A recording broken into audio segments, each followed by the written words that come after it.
Hello and welcome to the Change Gang podcast with me, your host, Laura Ordile. I'm here to help you hold on to your sanity and your soul as you move through big change in your life. I'm here to guide you, inform you, and hopefully help you to triumph over trauma and the long list of symptoms that come along with it. This podcast series is to bring knowledge, share stories, and open up conversation around hope for those of you that suffer with the difficulties that present themselves in your life, from diagnosed or undiagnosed trauma. Labeled or not, I know you need help, and so do those that have graciously taken the time to have these conversations with me. So let's get to it. Welcome to the Week Change Gang. I'm so happy to have a conversation with Glen Collinson again. I'm appreciative of all of his information that he shares and that he's willing to stick around and have conversation about all things hypnotherapy, trauma, all the fun stuff. Thanks so much for having this conversation with me, Glen. I'm glad you're here. Thank you for inviting me back again. That's great. Fantastic to speak to you at last. I want to talk because you have such a wide, vast experience, and I know that one of your main things that you do is you're an IT guy, which is totally different. Well, kind of not. You are getting into the internal workings, aren't you? Yeah, it's quite interesting. So my career has been interesting. I was originally a programmer, and for anyone who knows football, I'm not a football fan, but in the UK or even abroad, I'll probably heard of Wembley Stadium, the big football stadium in London. So many years ago, one of my first jobs was working in a CAD office, and I went to Wembley Stadium, and we redesigned Wembley Stadium's roof work, and I did all the structural steelwork drawings and programming for that. And I love maths and so I created a program that worked with a CAD system, and it would do all the calculations for all the beams and structures and stuff like that, using a lot of complex equations and stuff. So the draftsman would come up and basically say, we've got the dimensions, there's a beam here and a beam there, we need a beam across, and there's so much of a weld. And I'd say, okay, give us your dimensions, boom, there you go. And they're like, what do you mean? I say, it's done, I printed it out for you, because we've got on a spreadsheet. And that was years ago, SuperCalc 2 before Excel was even thought of. And then I went through various roles. I've worked through these technical roles. I've done architecture, infrastructure. I run an infrastructure architecture team across the UK and Europe for EDS, worked for Criminal Records Bureau, and I've worked for a number of NHS organisations. And I suppose the pinnacle of my IT career was Chief Technology Officer for North West Ambulance in the UK. So that's basically IT director running IT for the whole of the ambulance service. It's been fascinating, and running alongside that with all this mind and stuff. So sometimes in work I've been told this one about yoga, so I'm going to be going, yoga and what, Reiki, how does that work? I said, have you ever watched satellite TV? And they go, yeah. I said, have you ever watched the Grand Prix live in Australia from the UK? And they go, yeah. I said, how'd you see that picture on your TV? And they're going, well, it's beamed up. I said, well, where is it? Can you touch it? And they go, no. I said, how comes that signal gone to space, coming down and gone up and come down again? It's on your TV now. And I said, well, there you go. I said, can't explain Reiki, you can't explain Sky TV to me. So yeah, my IT career has been really interesting as well. That's a great way to explain that. That's the truth too. That's quite cool. You dove into Reiki and hypnosis and all things amazing in the world to help heal yourself from some of your own difficulties through life and in childhood and in other areas that have come up in your life when you were struggling with things. And you saw changes. And so you kind of dove in and said, oh yeah, let's do this. And now you're doing it in such an amazing way. And you do it not only one-to-one with people. I really want to kind of dig in for a minute because you do this in groups as well. You do group hypnosis, which I think a lot of people are not familiar with and probably a little bit like, what's that about? How do you do group hypnosis?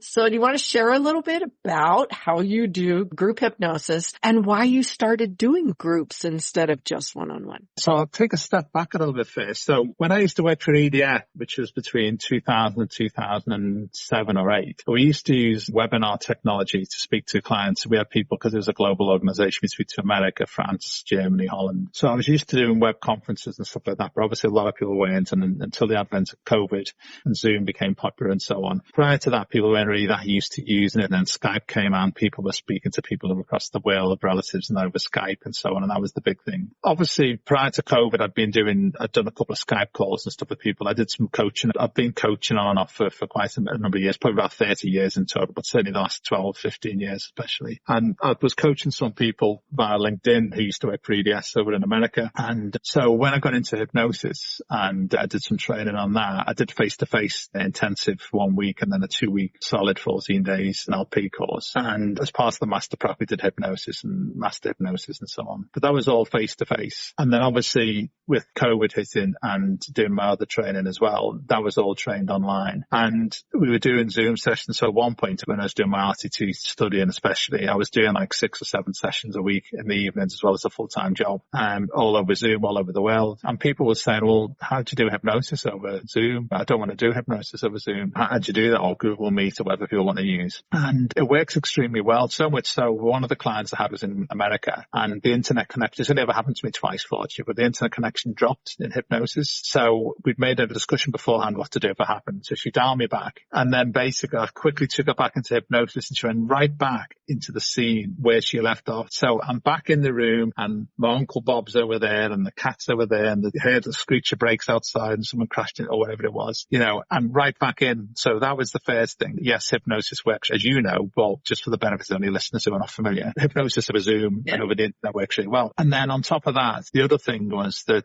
working with local clients in Liverpool in the UK, Merseyside in the UK, although I do see some clients, a handful of clients face to face, even local clients now prefer Zoom because they're in the comfort of their own home. They haven't got to travel. If they're sleepy afterwards or they want to just go to sleep, they can do. Even local people, I give them the option and quite often they say, well, actually, I'll stay at home and then they can lay on the bed or the sofa or whatever and I'm going to drive home. But in terms of the group sessions though, there's a couple of reasons why I do group therapy sessions. So when I, as you'll know, certainly for the PTSD protocol, but I use it for many things. It's been really successful for people with especially various trauma issues, adult or childhood. When I do the group sessions, it's not a discussion session, though people enjoy the community element of it. People don't come and say, oh, well, tell me, okay, Barbara, how bad was this week? Oh, it was terrible. And how was the kid? Oh, the kid, oh, the job, my boss. There's none of that. We don't go around a table and talk and pass the talking pill around or talking stick around. Although people sometimes say, well, I had a tough couple of days at the start of the week after the hypnosis, but then I cleared all that and I feel so light now that's all gone. So there's a couple of reasons why I do group hypnosis. One of them is that it obviously makes it more affordable for people because it leverages my time and their time. So that's a benefit for me as well. Obviously, I can focus on a group of people in one go. I do give one-to-one support, unlimited one-to-one WhatsApp support between sessions from my clients anyway. Some people message me 5 or 6 times a day for a couple of days. Other people never message me once in 3 or 6 weeks, depending on how long it is. But yeah, using the group hypnosis, I find is very good. People like that community. They like that sense. A number of people gave me feedback and said, I love that on a Sunday evening at 7 p.m, I'm going to meet up with this group of people who are all looking to heal themselves and get better. And I love seeing Fred and I love seeing Barbara and they say, oh, I'm feeling much better this week and I've had some shifts. And so people enjoy that. So there's a couple of benefits. One of them obviously is the fact that it reduces costs for some people. But secondly, people like that community and that ring fence time. I'm going to be with a group of people who are all healing or have healed or are almost healed. And that's another big benefit, really, that community element of it. I set up a totally unique WhatsApp group and a totally unique Facebook group for each of the cohorts to do. So if you join that course in January, there'll be a January Facebook group and a January WhatsApp group separate from the rest of the people. So that basically people don't think, oh, I'm going to be 100 people in this big group or 1,000 people. It's unique to that cohort, which is nice as well. So it's a safe space for them. Very much. I always say to people, you're basically running around looking after the kids. You're running around looking after your parents. You're stressing about college or university. You're stressing about your job. But at 6 o'clock or 7 o'clock for 2 hours, this is your time. It's a container, as you said. I think a safe space is a beautiful way to describe it. There's a container where you come in, you turn off the lights, or if you want to do whatever, you shut the door, you tell your husband, your wife, your boyfriend, your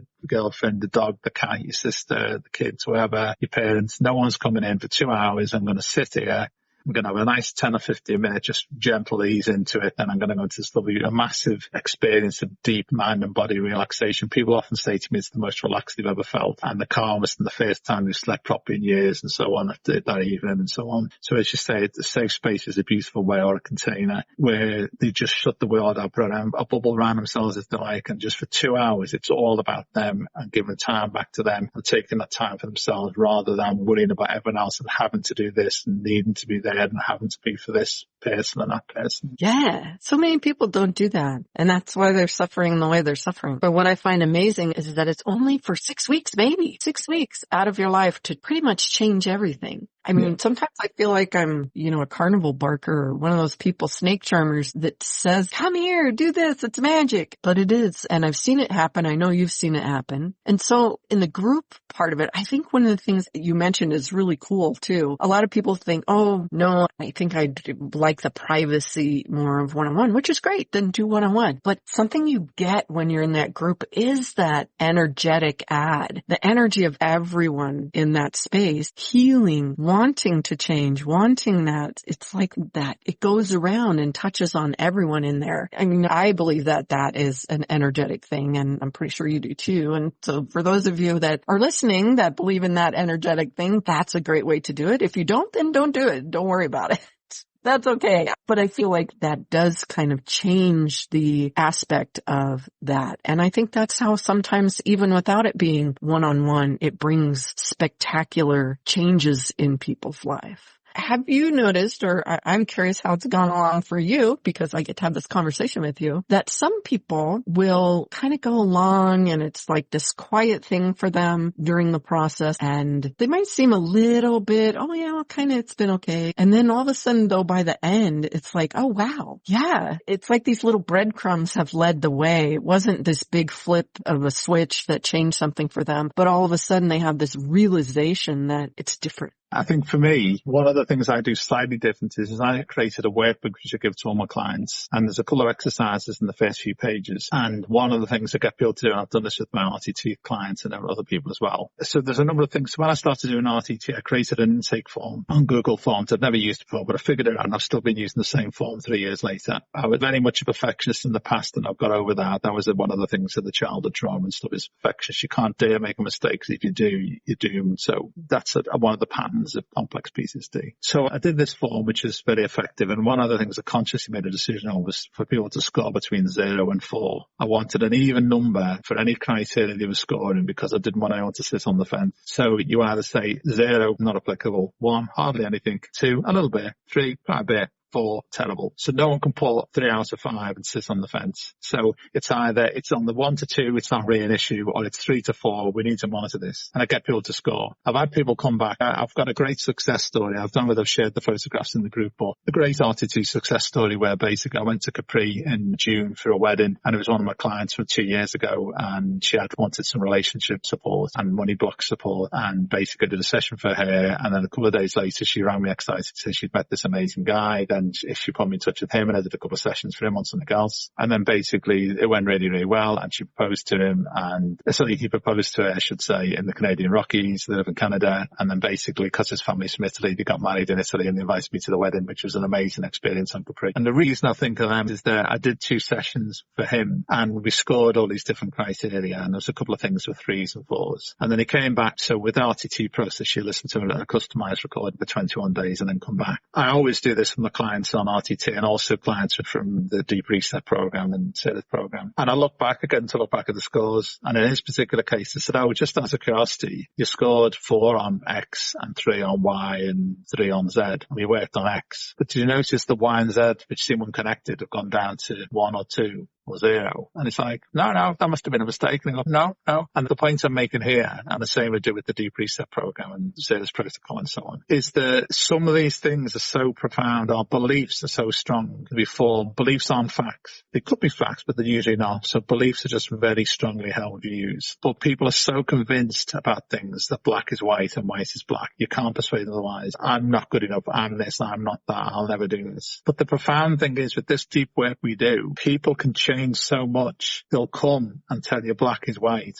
Or rather, in this case, they'll tell you that black is black, when in black was white the other week. And they go, no, that's never been much of an issue. And I'll say, look at your scores. I've got them printed out, the PDF. And they go, wow, I said that was a 4. Anxiety was a 4 and it's down to a 2. Or my eating, I was eating loads of junk, but I wasn't that bothered compared to my anxiety. But my eating disorder's gone down. So unless you measure them, people say, oh, no, it was never that much of a problem. You go, you were telling me it was terrible? And they go, no, it was never bothered me. So by scoring and tracking, it's amazing that you can say to people, look at this biggest change you've had? And they go, wow. So you're absolutely right. So with RTT, we say there's 3 types of change: immediate change, incremental change, so gradual change over the days, a little bit up and down, but generally good. And then retroactive or retrospective, which you'll find in other therapies as well to degree. But that's where basically all of a sudden, like in my case, the relationship thing, about 3 months later after having the RTT session on relationships, something happened. And I looked back and I thought, I can't believe it that I didn't react this way, or I reacted this way when I never would have done in the past. But that, even though I knew things had changed and I was feeling better and stuff, I wasn't aware till this thing happened. So as I say, for me, scoring is really valuable so that people can look back, because they don't believe how bad things were or how difficult something was or how obsessing something was, or whatever, unless you score. And then at the end of the 5 or 6 weeks and you look back and you think, wow, you're right. Yeah. Noticed also that I don't do this thing anymore. I always say to people, ask 4 questions. I did this on the webinar I did on Sunday. I'm happy to share a link if anyone wants it. I say, what is it that you want to stop doing? What is it that you want to do less of? What is it that you want to start doing? And what is it that you want to do more of? Ask those 4 questions. And at the end of the session, if you ask them, I'd say, oh, actually, yeah, I said I wanted to do, and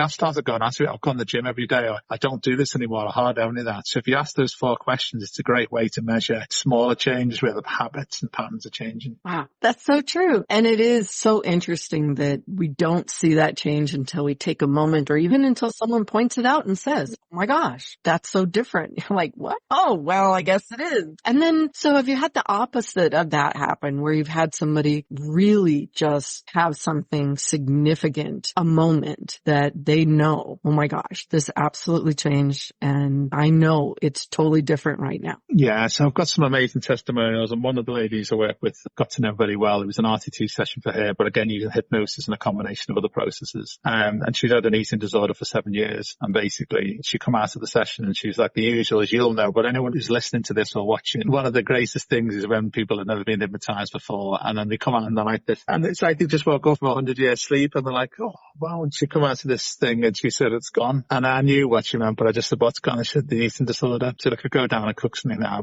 It's gone. It's just gone straight away. And I've had other people with the deep reset program, say the protocol, where people will come around and said either that day or the next day, because they usually check in people the next day, and they're like, I can't believe it. And I'll say, again, I'll know, but I'll get them to say, and they say, that emptiness, that feeling of emptiness and loneliness, I've had it deep inside for the last 30 years, or as long as I can remember, it's gone. And it's profound as that. When they're saying such a massive, deep thing, and they're saying it in a caring way, but they're saying it in such a calm way, it's gone, as opposed to, oh, it's gone, it's relief. Because the intensity's gone already. They're just saying it's gone, I'm happy. And then you can just see the face. But many people come round out of sessions, especially one-off sessions, but also some of the group ones. And like, they're running around, they pick the photo, they're like, oh, but I said, you look different now. Oh my God, you look younger. Look at this, look. And they look younger because the stress is lifted off them, and the face, the muscles, the tone. You know, when you do NLP, certainly Master Prac, you do all the body sensory acuity and the skin tone and things like that. And you can see changes in them, but then they look in the mirror and they go, oh my God, I've changed. I look different. You know, it's profound. So it's amazing the changes you get. It's constant. Wow, that is profound. And you've also had people, I know we've talked a little bit in the groups and things where we connect, and where you've had people come through your group more than one, and they do the whole group the first time, however many sessions you're doing, and then they come back and they have change in that first one,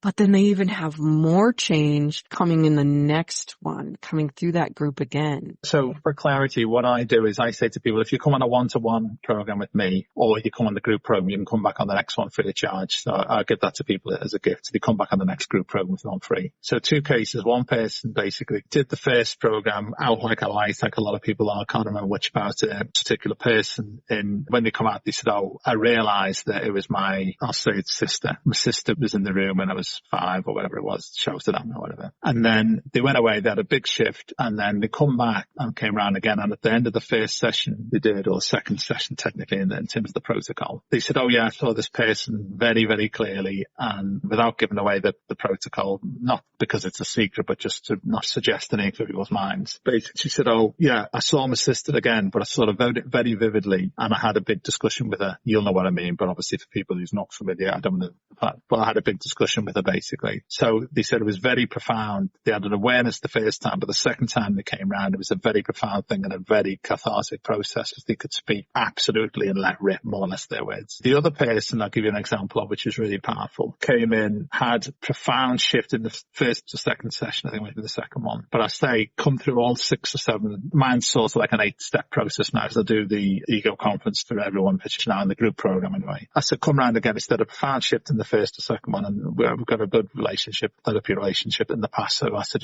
trust me, go through the whole process anyway. Don't just assume it's all fixed in one session or 3 sessions. So they come and had a really massive result, and they were really pleased. And they've given up a career basically because of the trauma associated with it after all their life. And then they totally changed and left and went to a different country and went to university and changed their life. And then they started doing this career again.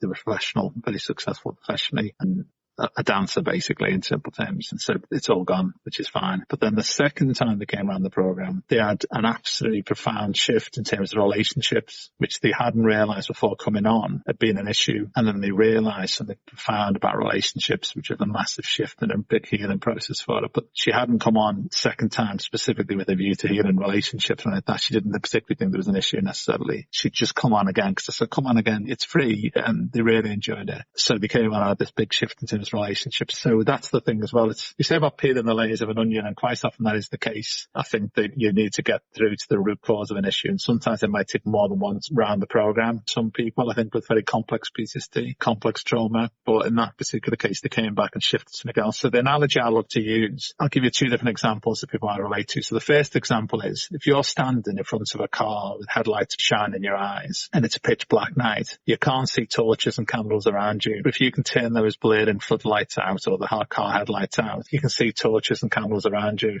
And those torches and candles could be minor issues and slightly bigger issues, but not the glaring issue. But until you turn off those big spotlights, you can't see those other things around you, or the stars with light pollution. You can't see the stars in the sky. They're all there. Or the other analogy I give people is audio. So if you've got a pair of headphones on with rock music blaring out, you can't hear anyone talking and whispering around you. And when you take off those headphones or turn off that noise, you can actually hear what's going on. So actually, I need to listen to that voice because I shouldn't be doing that anymore. I should start doing that. So there are 2 examples to use. So I think once you clear that big level, that biggest level off, then you're then aware of other things that are niggles that just need resolving or tweaking. But because you were so overwhelmed, if you're stuck on a desert island, you're not worried about what colour shoes you've got on or whether you've got a pair of socks on because you want shelter and food and heat. But then you might be then worried about having a pair of socks on, and then a couple of weeks later, if you didn't knit your own socks, you dye your own socks on the desert island with a couple of sheep, and maybe you'll be bothered about the colour of them. So it's all relative, isn't it? It's a good example. That one made me laugh.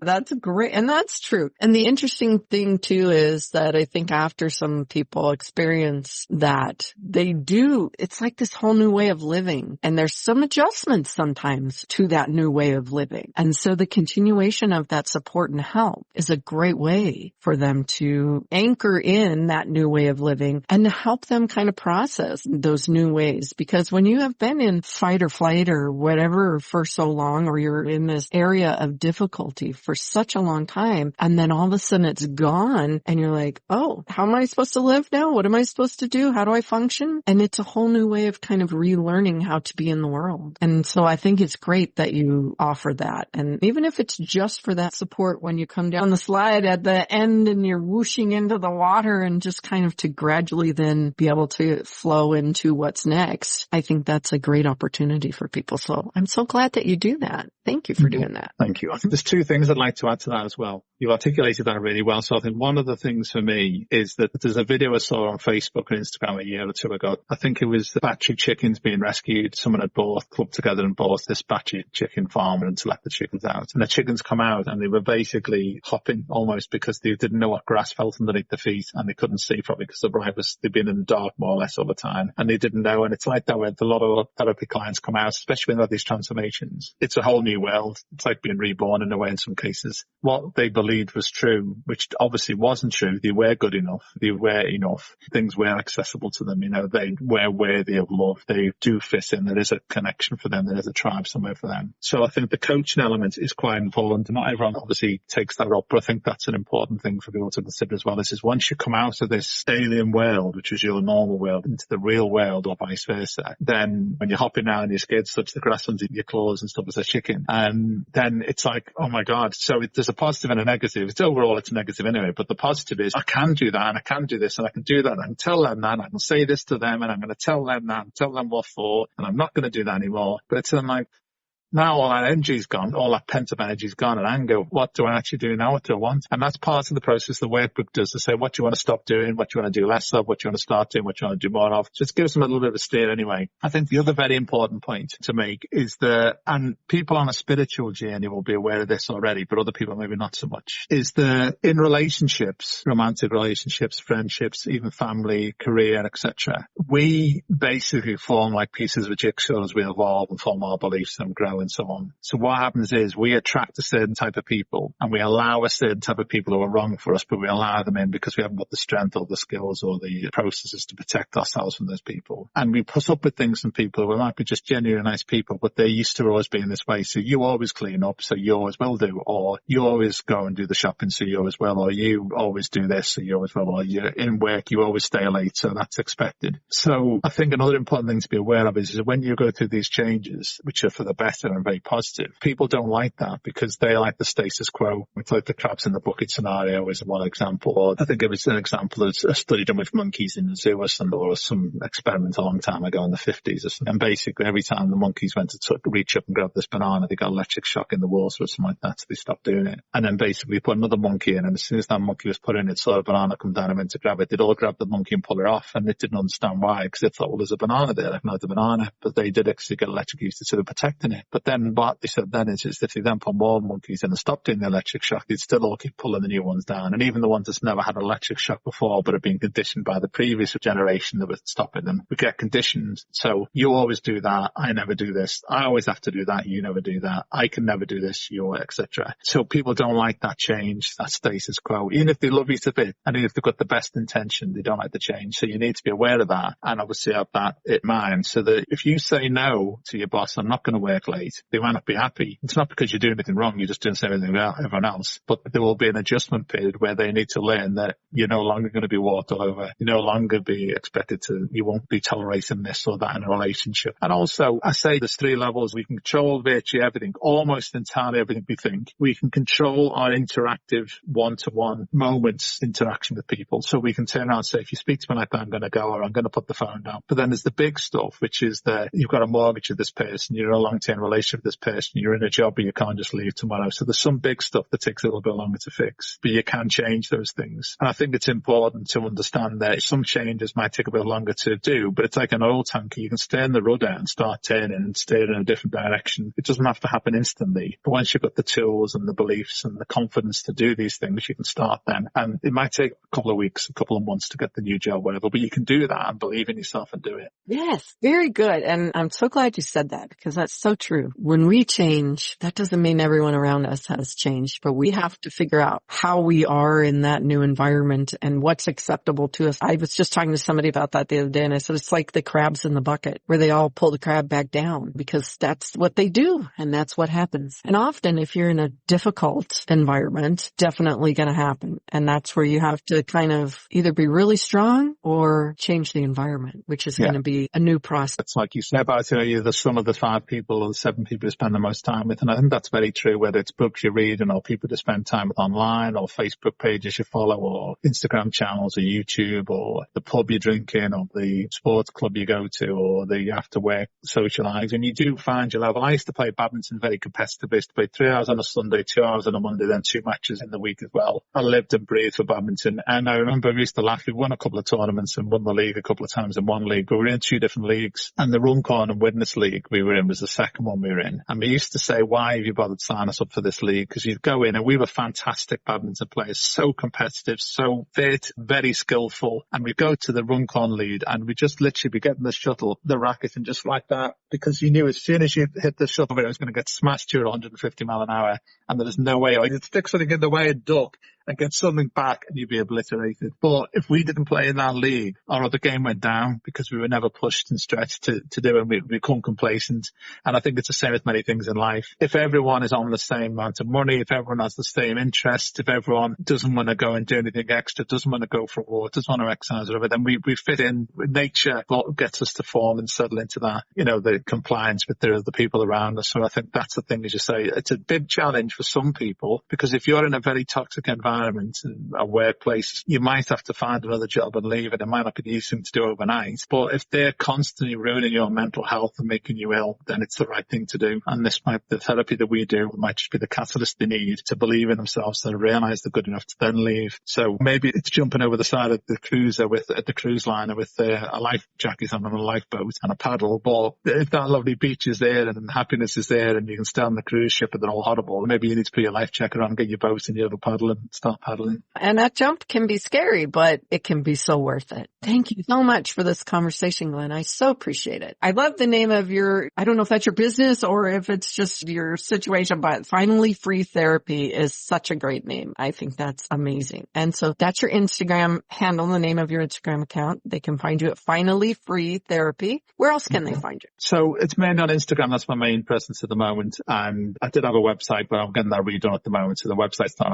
active, but I've got the domains registered and obviously the Facebook page as well. But again, that's TikTok and Instagram are my main basic public presence really. And then obviously from there, they can get hold of me and message me, DM me. That sounds great. Wonderful. Thanks again, Glenn. Well, thank you so much. Fantastic opportunity and great speaking to you last. It's been far too long before we managed to make it happen. I know it took us a while, but here we are. We got it. So yay. Yay. All right. Thanks, Change Gang. I hope that you enjoyed the conversation. I hope that you learned something. I learn something all the time in these conversations, and I'm so grateful to have them. And if you want to connect with anyone, then look in the show notes. Go to the place that he said, Finally Free Therapy it's TikTok too, right? TikTok and Instagram. Go find him. Connect with him. It'll be so worth your time. And I hope that you go off into the week and have a wonderful one. And I'll meet you same time right here next week. I hope today's episode was interesting and helpful to you in some way. If so, find someone to share it with. Maybe it will help them too. If you'd like to know more about anything discussed here today, you can find all the places to connect with me and the guest speakers in the show notes. Or go to lauraordile.com, LauraOrdile.com, and you can reach out to me there. Until next time, ask when you need help, be kind to yourself, and have a happy day.